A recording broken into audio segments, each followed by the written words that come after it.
Soft, ductile, will bend, will do what I want it to do. Okay? Put it in the water. This is also a way to test your metal to see what hardness you should take it to make it.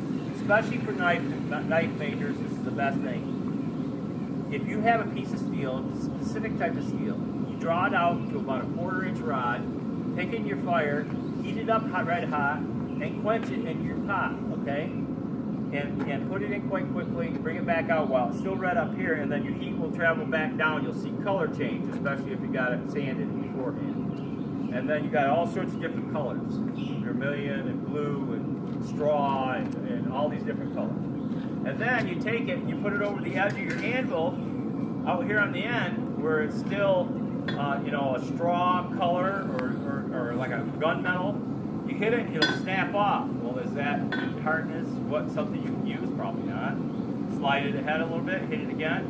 Well, that broke off. That's not any good. Keep moving it out until you hit it and it bends and doesn't break. That's your toughest hardness at that point. That's where you want to temper your steel to get your nicest and strongest edge for your blade out of that particular piece of steel. Now, you might have some 1040 or different types of steel that you'll have to try different things with, and it might be a light blue color, something almost dead soft is your correct temper hardness. Some metals are air tempered, some metals are quenched, some are brine quenched, some are oil quenched, and there's all sorts of, you can go on to these metallurgy pages and man, you can just wear yourself out on those pages. Okay, so I quenched this, okay? It's still black hot up here. I don't want to touch this because this is hot, okay? But this is cold, so see what happened there? That metal broke because it's so hard, it's brittle. It's not ductile anymore because I took it to a certain state with the atomic structure of this, cooled it very quickly, caused the grain structure to be very small, very tiny grain structure, and it breaks very easily. Now, if I hit it up here where it wasn't as hot or didn't cool as quickly, it will never break. It'll be so there's a point along here where this is good at the perfect hardness of usable steel. And this is something I shared with the guys that came last week. If you're going to make a knife and you want to make a really nice edge, you take your steel and you quench it, okay, to whatever you feel is the correct temperature. Say you quenched it at 400, 500, 600 degrees, whatever your quench temperature is, 1,000 degrees quenched. Then you can take and heat with I just use a propane torch that you use the sweat pipes as a plumber, a little, on a little MAP gas canister.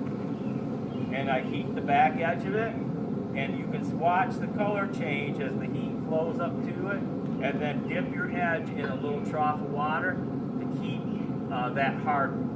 So you don't take the temper out of your edge, but you make the back of it, your blade soft, so you can flex it, and you're not going to snap your blade off.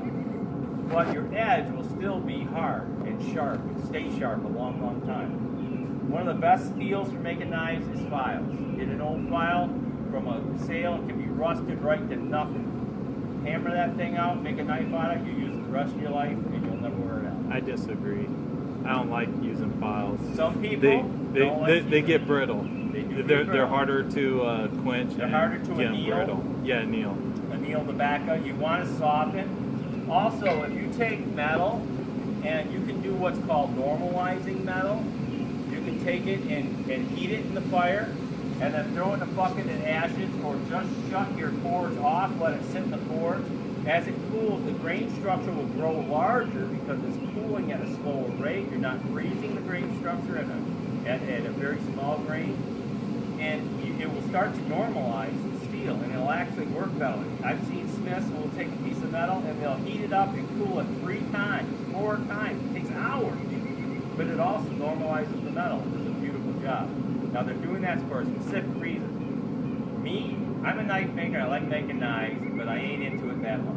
Okay, I'd rather make some fireplace, something or other that somebody can use. Okay, I don't know what that was.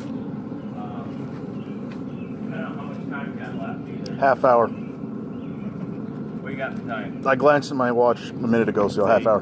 8. And we usually go to around 8:30. Okay.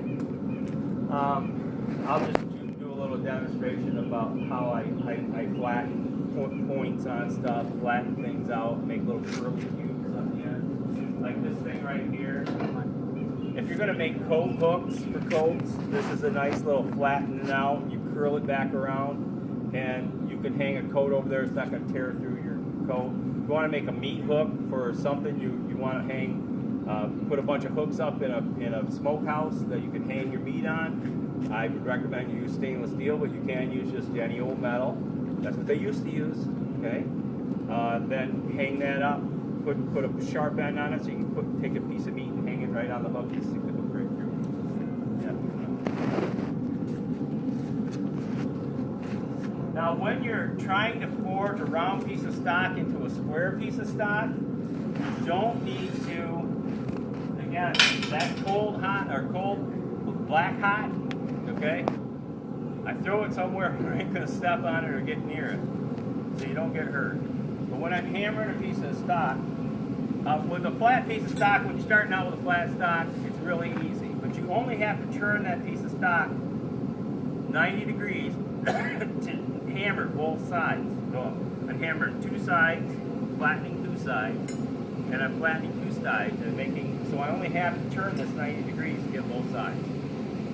Some people think you got to turn it. I see them skidding themselves all screwed up trying to turn that thing to get it right. And I'll put this into a little curly cube here.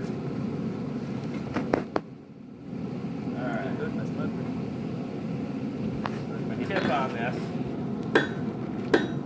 and I'm just turning it 90 degrees.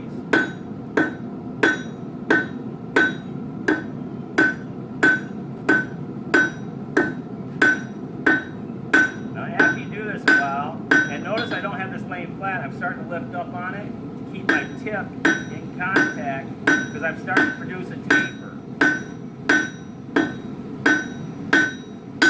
And then there's all sorts of things with peening. And then I like, after I get done hammering on something, I like to straighten it up, make sure it's nice and straight before I begin again. Something I've always liked to do.